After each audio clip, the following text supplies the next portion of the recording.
په دې ویډیو کې غټ بریکینګ نیوز د عمران خان آرټیکل په ټوله دنیا کې یو دوم مچو کړی دی. کم آرټیکل چې عمران خان د ټیلیګراف اخبار کې شایع کړی جی په هغې باندې ډیټیل سره خبره کوو. بل بریکینګ نیوز په دې ویډیو کې دا شریک کیږي جی چې حکومت یو ډیر غټ اعتراف کړی دی. دغه اعتراف سره ملک ته څومره فایده نقصان رسیدلی شي په هغې هم ډیټیل سره خبره کوو. بل غټ بریکینګ نیوز پی ټی آی ته مخصوص نشستونو کیس چې کوم دی سیټونو چې کوم مخصوص نشستونو کیس پی ټی آی اچولی او هغه کیس کې پی ټی آی ته یو غټه کامیابی میلاو شوې ده. هغه کیس سماعت دپاره مقرر شوی دی. جسټس بابر ستار یو ډیره دلیرانه فیصله کړې ده. دا ټول تفصیلات په دې ویډیو کې تاسو سره شریک کوم. ویډیو خپله هم مکمل وګورئ او مخکې ملګرو سره ضرور شریک کړئ. ټول ډومبنې د حکومت په اعتراف باندې خبره کوو چې حکومت وزیر قانون څه اعتراف کړی ده. پاکستان وزیر قانون ویلي دي چې موږ به په آئین کې تبدیلي کوو. هغه تبدیلي به څه تبدیلي وي؟ هغه یو دا چې چیف جسټس قاضي فایز عیسی ته به ایکسټینشن میلاویږي چې د پاکستان چې کوم د سپریم کورټ چیف جسټس دی هغه له به ایکسټینشن میلاویږي او بل به د های کورټ 100 ججز چې کوم دی به فارغیږي او د هغې په ځای به نور چې کوم دی وکیلان یا نور ججز چې کوم دی هغه یو ګروپ ته د نظیر ګروپ نظیر نو هغې به په دغه عهدو باندې نور ججز لګوي د خپلې مرضۍ. مخکې به فیصله د های کورټ ججز چې کوم فیصله به په سینیارټي باندې کېده چې کوم سینیر به هغه له به د های کورټ دغه میلاوېدو چیف جسټس های کورټ په لګېدو په سینیارټي باندې به دا فیصله کېده. اوس خبر دا راغلی دی چې 4-5 ججز نومونه به راځي نو کې به بیا د یو کس چې کوم دی هغه سلیکټ کوي د های کورټ چیف جسټس به یې لګوي. دې حوالې سره ماهرین وایي چې دې فیصلې په وجه پاکستان نور هم ښکته راتلی شي ځکه په عدالتي سیستم کې په عدالتي نظام کې پاکستان په 140 ملکونو کې په 132 نمبر باندې دی او ماهرین دا هم وایي چې دا پلان دی 20-25 کالو دپاره جوړی. نو که چېرې وایي داسې وشو نو بیا به د پاکستان چې کوم عدالتي سیستم دی دا به نور هم ښکته راوغورځېږي.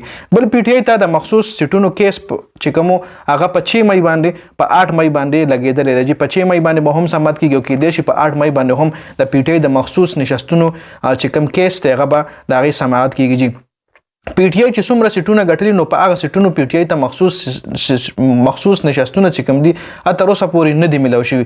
پی ټی آی ته مخصوص نشستونه نو میلاو. پی ټی آی عدالت کې بیا کیس جمع کړی و نو اوس په دې کیس 3 رکني بینچ جوړ شوی دی.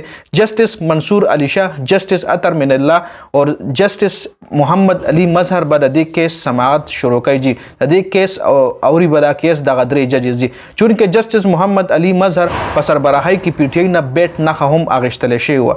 د بیټ نښه د جسټس مظهر علي په سربراهۍ کې د پی ټی آی نه اخیستلی شوې وه. خو بله خبره دا ده چې جسټس منصور علي خان چې کوم دی منصور علي صاحب قاضي فیض عیسی پسې په 2م نمبر دی. کله چې قاضي فیض عیسی ریټایرډ شي نو جسټس منصور علي شاه به د پاکستان چیف جسټس جوړیږي او که چېرې قاضي فیض عیسی ته ایکسټینشن میلاو شو نو بیا منصور علي شاه ته نقصان دی، جسټس منصور علي شاه ته نقصان دی. خو که چېرې پی ټی آی ته مخصوص نشستونه میلاو شو نو بیا کېدای شي چې چیف جسټس قاضي فیض عیسی ته ایکسټینشن میلاو نشي.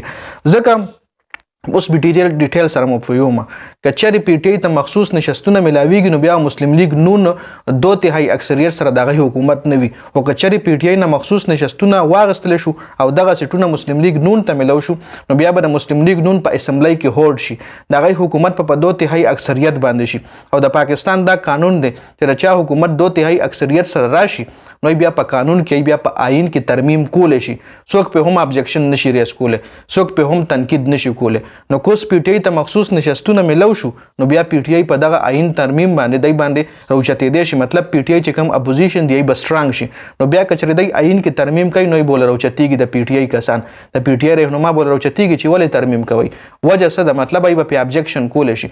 نو اوس دا پی ټی آی ته مخصوص نشستونه میلاوېدل دا یو ډېر اهم رول لري. دا یو ډېر اهم د چیف جسټس قاضي فیض عیسی دپاره هم او ورپسې جسټس منصور علي شاه صاحب دپاره هم. جسټس منصور علي شاه ځکه چې دی قاضي فیض عیسی پسې په 2م نمبر دی نو که چېرې قاضي فیض عیسی ته ایکسټینشن میلاویږي نو د ټایم خو لاړو نو بیا به دی چې کوم دی دله نقصان وي. نو اوس دی هم په دې 3 ججز چې کوم د بینچ جوړ شوی دی هم د دغې حصه ده.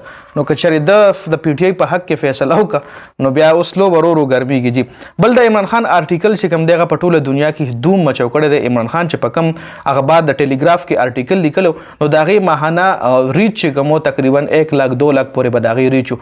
خو د عمران خان د آرټیکل په وجه باندې د هغې ریچ 1 ملیون ته رسېدلی، 1 ملیون یې الریډي کراس کړی دی. جی بل شیر افضل مراد رور په کې پی کې الامین ګنډاپور مشیر لګیدلی و نو په هغه باندې ډېر خلکو تنقید کولو په شیر افضل مروت باندې هم تنقید کېدو چې د خپل رور د KPK د وزیر اعلی مشیر لګولی دی. نو څه د شیر افضل مروت رور د هغه عهدې نه برطرف شوی دی، هغه عهدې نه مستعفي شوی دی. نو په دې ویډیو کې د اهم اپډیټس ډېره زیاته مننه د ویډیو کتلو. والسلام.